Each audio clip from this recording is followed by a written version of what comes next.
আমাৰ এই ৰাস্তাটোত ৰিক্সা চিক্সা পাবলৈ অলপ টান, সেইকাৰণে আপোনালোকক খোজকঢ়াই আনিব লগা হ'ল। বেয়া নাপাব আৰু। কি হ'ল? এনেকৈ মনটো মাৰি নাথাকিবচোন। গাড়ীত আহি থাকোঁতেও মনটো বেয়া, এতিয়াও মনটো মৰা। অ' ছাৰ, যি হ'ল হ'ল দিয়ক, সেইবিলাক আৰু এতিয়া ভাবি নাথাকিব। বাইদেউ আহক, আৰু অকণমান আছে, আহক।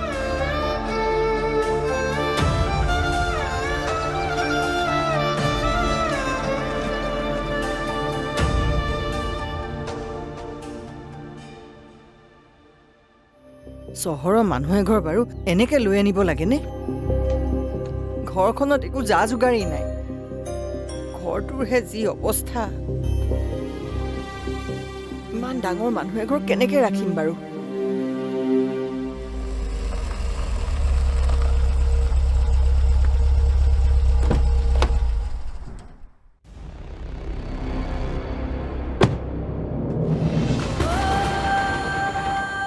ঐ ভণ্টি ৰচোন, বুঢ়া বুঢ়ীয়ে চাবি পাতি ইয়াতে থৈয়ে গৈছে। কি অনেষ্ট বুঢ়া বুঢ়ী ৰে।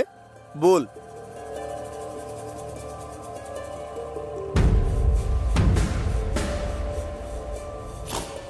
বাহ, বুঢ়া বুঢ়ীয়ে লাইট জ্বলাই গুচি গ'ল। তোৰ কিন্তু দমটো মানিছো দেই, এটা দমত বুঢ়া বুঢ়ী ওলাই গুচি গ'ল। তাকে, কিন্তু এই বুঢ়া বুঢ়ীকেইটা গ'ল কলৈ? ক'ত গ'ল কিয় লাগে? ঐ, আমাক প্ৰপাৰ্টিটোহে লাগে। তাকে, আজিৰ পৰা এই প্ৰপাৰ্টিটোৰ মালিক অনলি মই। অ' মা, মা, অ' গৈছো, ৰ। আমি আহি পালোহি। পালেহি নহয়নে? আজি আমাৰে কি সৌভাগ্য, আপোনালোকৰ নিচিনা মানুহ আমাৰ ঘৰত ভৰি দিছেহি। আমাৰ দুৰ্ভাগ্যইহে আপোনালোকৰ বোজা হ'বলৈ আমাক ইয়ালৈ লৈ আহিছে। তেনেকৈনো কিয় কৈছে ছাৰ? আমাৰ বোজা কিয় হ'ব? সৌভাগ্য বলতহে আপোনালোকৰ দৰে আলহী আজি আমি পাইছোঁ। কথাকে পাতি থাকিবিনে? ছাৰহঁতক ভিতৰলৈ নিয়াৰ ব্যৱস্থা কৰ আকৌ। নিয়ম আছে নহয়, ৰ। কি বা নিয়ম কৰিব? ছাৰ চাওক, ভৰিকেইটা দিয়ক। ৰ'ব ৰ'ব, এইবোৰ নকৰিব। এইবোৰ কৰিলেহে আমি বৰ দুখ পাম। আলহী মানে সাক্ষাৎ দামোদৰ। দিয়ক ভৰিকেইটা নহয়, দিয়ক। তেনেকুৱা নকৰিবচোন। বলক ভিতৰলৈ বলক। হয় হয়, ব'লক। আহক ছাৰ। হয়।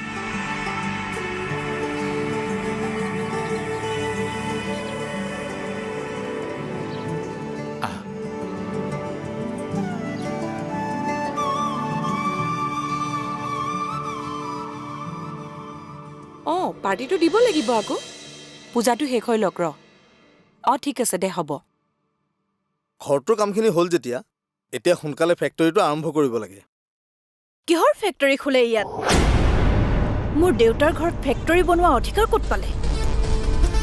এতিয়া এইটো তোমাৰ দেউতাৰ ঘৰ নহয়, মোৰ ঘৰ। মোৰ শহুৰৰ প্ৰপাৰ্টি এনেকৈ কব্জা কৰিব নোৱাৰিবি নহয়। মই কিন্তু জেং কৰি দিম। আমাৰ ওচৰত লিগেল ডকুমেণ্টছ আছে। এই চা, ইলিগেলি বনোৱা ডকুমেণ্ট দেখাবলৈ নাহিবি দেই। আৰু মই যদি ইলিগেল কৰোঁ নহয়, কথা বেয়া হৈ যাব। দেউতাৰ আধা প্ৰপাৰ্টি মোকো লাগিব।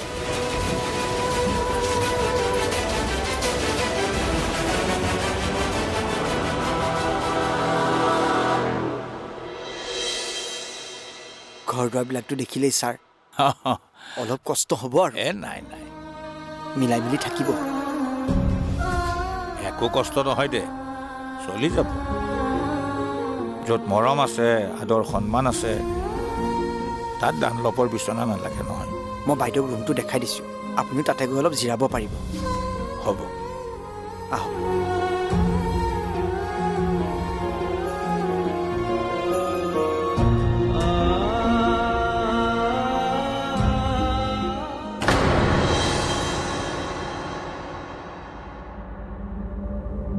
হা?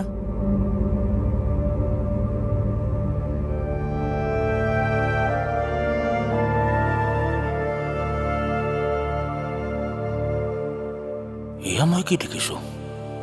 এইজন দেখোন সেই মানুহজন।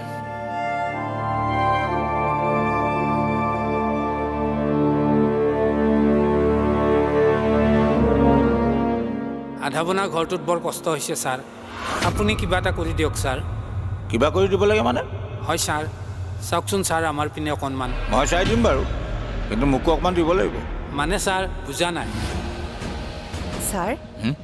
আপোনাৰ চাহত চেনি দিমনে বাৰু হা অঁ এই মানুহজন বাৰু বকুলৰ বাপেক নেকি হয় বৰ সোনকালে মানুহজন ঢুকাই থাকিলে তেখেত ঢুকোৱাৰ পিছত ল'ৰাটোৰ পঢ়া শুনা সকলো শেষ হৈ থাকিলে সেইকাৰণে সি আপোনালোকৰ ঘৰত গৈ কাম কৰিবলগীয়া হ'ল আধা বনা ঘৰটোত বৰ কষ্ট হৈছে ছাৰ আপুনি কিবা এটা কৰি দিয়ক ছাৰ মই চাহ বাকুৱেই আপুনি আহক ঠাণ্ডা হ'ব নহয় নহ'লে অঁ বলো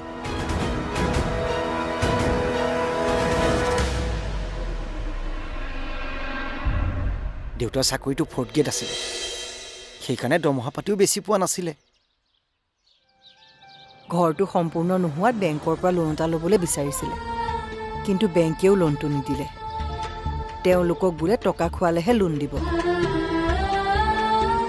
এখেতো আকৌ বৰ একাচেকা মানুহ নহয় ঘোচ খুৱাই লোন নলওঁ বুলি গুচি আহিলে বেংক মেনেজাৰে লোনটো দিয়া হ'লে চাগে ঘৰটো সম্পূৰ্ণ হ'লহেঁতেন নহয় অঁ হ'লহেঁতেন আকৌ সেই বেংকৰ মেনেজাৰজনলৈ ইমান খং উঠিছিলে নহয় লোন দিবলৈও ঘোচ লাগেনে বাৰু কওকচোন তেখেতে মোক কৈছিল খং নকৰিবা লোনৰ টকা খাই কোন সুখী হ'ব কোনো সুখী হ'ব নোৱাৰে সেইবোৰ মানুহৰ বিচাৰ ভগৱানে এদিন কৰিব ভগৱানে বিচাৰ কৰিলে সেই বেংক মেনেজাৰ সুখী হ'ব নোৱাৰিলে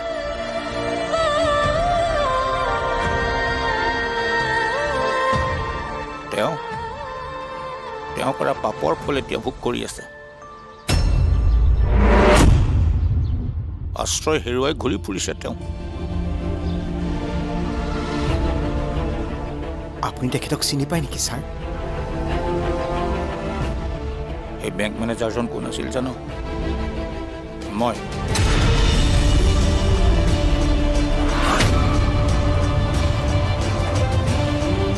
তেতিয়া মই তহঁতৰ টাউন ব্ৰাঞ্চটোৰ মেনেজাৰ আছিলোঁ তোৰ দেউতাৰে লোন বিচাৰি মোৰ ওচৰলৈকে গৈছিল কেইটামান টকাৰ লোভত মই বৰ বেয়া ব্যৱহাৰ কৰিছিলোঁ তোৰ দেউতাৰ আপোনাক ছাৰ কেনেকৈ দিম মই ছাৰ ইণ্টাৰেষ্ট দি লোনহে ল'ম ৰ'বহে ইমান ডাঙৰ ডাঙৰ কথা নক'ব মই লোন দিওঁ নিদিওঁ এইটো মোৰ ইচ্ছাৰ কথা আপুনি মোক ক'লে নহ'ব নহয় এইটো কিন্তু আপুনি বৰ অন্যায় কৰিছে ছাৰ অন্যায় কৰিছোঁ নে কি কৰিছোঁ এইটো মই জানো ইয়াৰ পিছত আপুনি আৰু এই বেংকলৈ নাহিব হে ভগৱান এইবোৰ মই কি শুনিছোঁ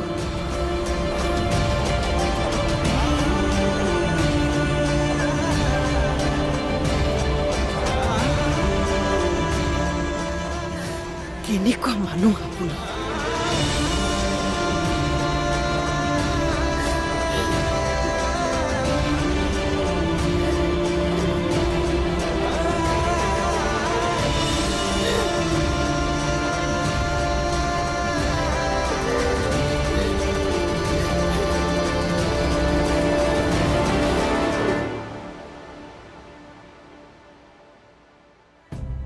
কি হ'ল তুমি কাপোৰবোৰ বেগত ভৰাইছা যে আমি ইয়াত থাকিব নোৱাৰো যাব লাগিব কোনটো নাক লৈ এখন ঘৰত থাকিম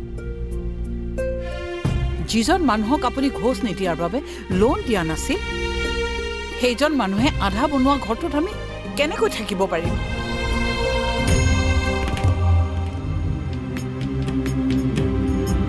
ভাগ্যৰ কি পৰিহাস চোৱাচোন মোৰ এটা বেয়া কামে উভতি ধৰি এতিয়া মোকে আঘাত কৰিছে জীৱনত মই আৰু এটা শিক্ষা পালোঁ মই যে আজি ৰাতিটোৱে ইয়াত থাকিবলৈ লাজ পাইছোঁ আমি কাইলৈ ৰাতিপুৱাই গুচি যাম দিয়া আজিনো এতিয়া ক'ত কেনেকৈ যাবা আজি আপোনাৰ ওপৰত যে মোৰ কেনেকুৱা ভাৱ হৈছে নহয় মই যে বুজাব নোৱাৰো এনেকুৱা মানুহবোৰৰ পৰা আপুনি কমিশ্যন খায় এটা ঘৰ বনাইছিল ল'ৰা ছোৱালী পঢ়াইছিল আমাৰ ল'ৰা ছোৱালী অধপতনে নাযায় কোন যাব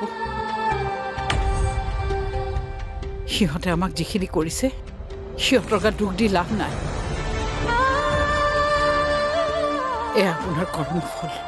কৰ্মফলৰ বাবে ক্ষমা বিচাৰিব লাগিব। সকলো দুখৰে ক্ষমা থাকে। মোৰ এইখিনি দুখৰ বাবে সিহঁতে মোক ক্ষমা নকৰিবনে? কোনে ক্ষমা কৰিব আপোনাক? কাৰ ওচৰত ক্ষমা বিচাৰিব?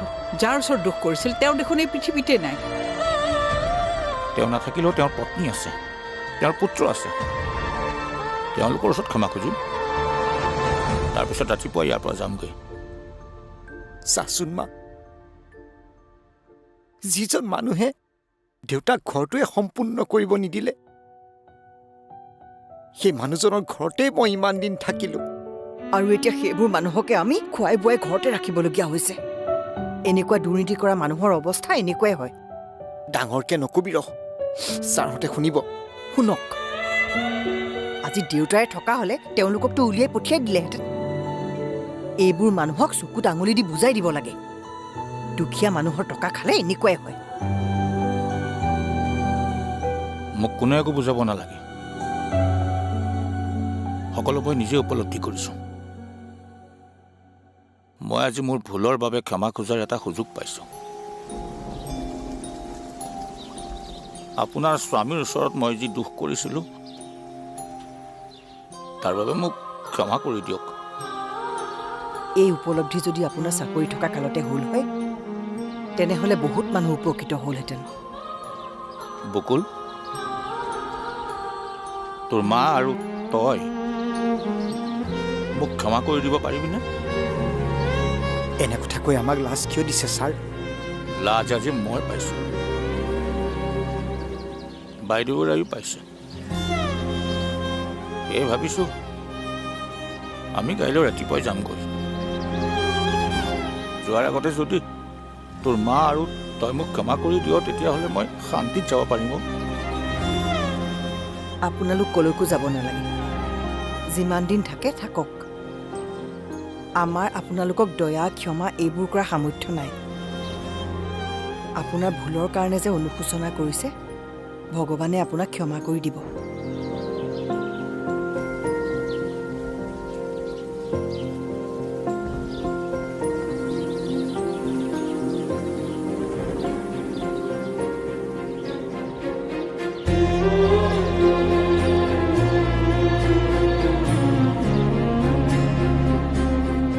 ছাৰ বেয়া মানুহ নহয়ও মা। ডেকা কালত চাগে মানুহজনৰ কিবা মতিভ্ৰম হৈছিল। দেউতাৰৰ আত্মাই যদি এইবোৰ দেখা পাইছে, তেন্তে তেখেতেও বৰ শান্তি পাব।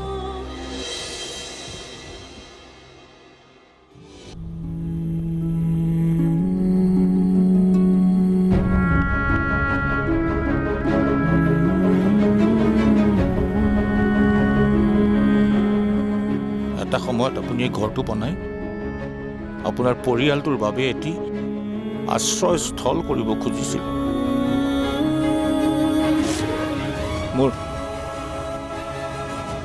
মোৰ লালসা আৰু উচ্চাকাংক্ষাৰ বাবে সেই সপোন আধৰুৱা হৈ থাকিল। ভাগ্যৰ পৰিহাস, এতিয়া সেই ঠাইতে মই আৰু মোৰ পৰিবাৰে আশ্ৰয় ল'ব লগা হৈছে।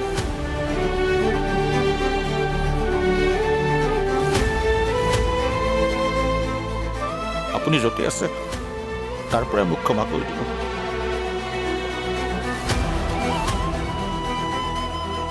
কৰি অহা বেয়া কামবোৰৰ বাবে আজি মই লজ্জিত।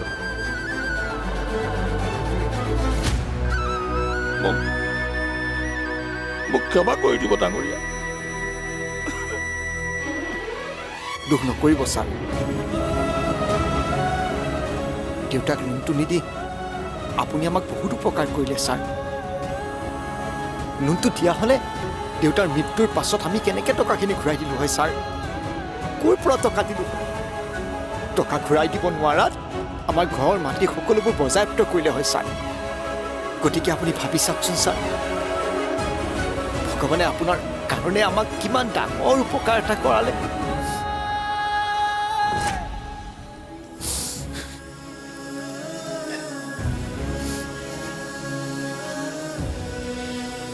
তহঁতৰ দৰে মানুহৰ মনবোৰ বৰ বহল অ' বকুল। মনৰ মানুহ তহঁত বহুত উদাৰ। সেইকাৰণে তহঁতে এই আধা বনোৱা ঘৰটোতো কাৰোবাক আশ্ৰয় দিব পাৰ। ধন্য ধন্য তহঁত।